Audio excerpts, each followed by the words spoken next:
Hottest greeting every competitor of writ exam. Writ प्रतियोगी परीक्षा के सभी परीक्षार्थियों को मेरा सादर अभिवादन। आपकी परीक्षा बहुत जल्द होने वाली है और इसके लिए राज्य सरकार द्वारा निर्धारित तिथि 23 और 24 जुलाई है। आप सब लोग लंबे समय से इसके लिए तैयारी कर रहे हैं और मैं समझता हूँ पूर्ण रूप से आश्वस्त हैं कि आप परीक्षा उत्तीर्ण कर लेंगे और अपने सपने को पूरा करेंगे। इसके बावजूद भी कई सारे अपने जो कॉम्पिटिटर्स हैं वे इस अंतिम दौर में अपना विश्वास खो रहे हैं। उनके लिए मैं कहना चाहूँगा, be confident and strive continue to your goal. Please do not lose your heart. It is your last time and this time will decide your future and fortune both. ये वही अंतिम वक्त है जो आपका भाग्य और भविष्य दोनों निर्धारित करेंगे। आप विश्वस्त रहें और जिस तरह से लगातार रूप से तैयारी कर रहे हैं उस तैयारी को बरकरार रखें। आप अपना विश्वास किसी भी सूरत में कतई नहीं खोएं। इस अंतिम वक्त में आपको जिन बातों की आवश्यकता है उन 3-4 बातों को विशेष तौर कहना चाहूँगा कि आप अपने सिलेबस को एक बार फिर से देख लें और ये सुनिश्चित कर लें कि क्या आपका सिलेबस जो निर्धारित किया गया है इस परीक्षा के लिए वो आपने अच्छे से पूर्ण कर लिया है। क्या उसका कोई ऐसा हिस्सा अभी शेष तो नहीं है जिसको आपने नहीं छुआ है, और यदि उस हिस्से को आप छूते हैं, उसका अध्ययन कर लेते हैं, तो शायद वो आपके लिए अंकों में बढ़ोतरी कर सकता है। तो निश्चित रूप से उस अनटच्ड पार्ट को आप टच करें, उसको भी अपनी समझ में ले लें।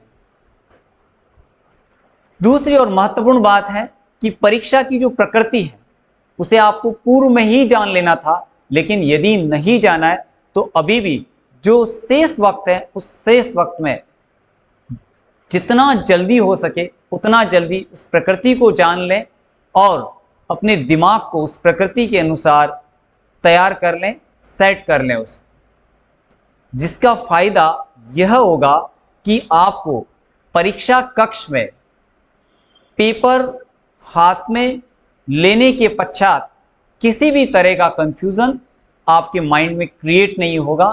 आप प्रश्नों को अच्छी तरह से समझ पाएंगे और उनका उत्तर कम समय में और उचित ढंग से दे पाएंगे।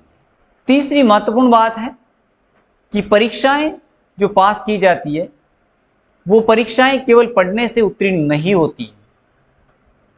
हर परीक्षा के लिए एक स्ट्रेटेजी हुआ करती है और उस स्ट्रेटेजी में कुछ ट्रिक्स एंड टैक्टिक्स को इंक्लूड किया जाता है।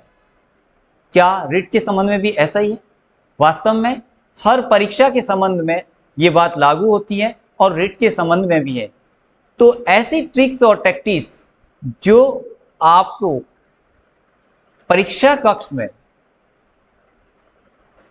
सहायता कर सकती है प्रश्न पत्र को हल करने में, उन पर एक बार आप फिर से गौर कर लें, उनको अपने मस्तिष्क में रखें और परीक्षा कक्ष में प्रश्न पत्र को सॉल्व करते समय आप उनका उपयोग करें, जिससे कि कई तरह की जो प्रश्न जिसमें आपको डाउट रहता है कि कौन सा ऑप्शन क्लियरली करेक्ट होगा, उस तक पहुंचने में वो सहायक होगी। साथ में टाइम मैनेजमेंट जो एक अति महत्वपूर्ण बात है जिसका विशेष रूप से ध्यान रखें। टाइम मैनेजमेंट के अभाव में आप बहुत अच्छी तरह से प्रश्न पत्र को करने की क्षमता में होने के बावजूद भी, प्रश्नों तक आपकी अप्रोच होने के बावजूद भी आप उन प्रश्नों को अटेंड नहीं कर पाते। इसलिए अपने टाइम मैनेजमेंट का पूरा ध्यान रखें और पूर्व में आप प्रश्न पत्र को हल करने की अभी तैयारी कर लें कि निर्धारित समय अवधि में जो प्रश्न तय हैं उन प्रश्नों को आप अटेंड कर पा रहे हैं या नहीं कर पा रहे हैं, इसका सुनिश्चय आप परीक्षा कक्ष में पहुंचने से पूर्व कर दें, जो आपके लिए बहुत ज़्यादा फायदेमंद साबित होगा। और मैं समझता हूं शायद ये बात आपकी सफलता को भी तय कर जाएगी। अंतिम वक्त है ये जब you are near your destination. You are near your destination. Please do not desperate yourself anyway, outwardly or inwardly.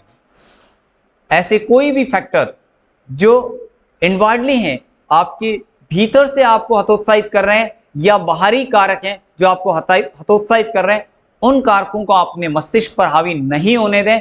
आप अपनी तैयारी को निरंतर बनाए रखें, विश्वस्त होकर के बनाए रखें और आश्वस्त रहें कि मैं परीक्षा में अच्छी सफलता मेरी जो तैयारी की है उसके आधार पर प्राप्त करूंगा। Finally I would like to say, अंत में मैं आपसे यही कहना चाहूंगा कि start to think like a great warrior, muster of your courage and march with great rage, and keep in mind that you need to fight to final. आप आत्मविश्वास के साथ में ऐसे समस्त कारक, चाहे वो आपके भीतर से पैदा हो रहे हैं या बाहर से आप पर प्रभाव डाल रहे हैं, उनसे कह दो, आंधियों को कह दो, जो कारक जो आपको हतोत्साहित करने वाले हैं वे आंधियां ही हैं केवल। जो हर्डल्स एंड प्रॉब्लम्स हैं जो आपके सामने उपस्थित हो रही है वे केवल आंधियां हैं। इसीलिए personifying the gale, you said them. Finally, I would like to say कि जो hurdles और जो problems जो आपके सामने आ रही हैं वे आंधियां ही हैं।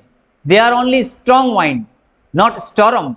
So personifying strong wind, you say them, आंधियों को कह दो अपनी औकात में रहे, आंधियों को कह दो अपनी औकात में रहे, तुमने दीप हैं बुझाए, तुमने दीप हैं बुझाए, हम आग है, हमसे तुफा भी है घबराए, हमसे तुफा भी है घबराए।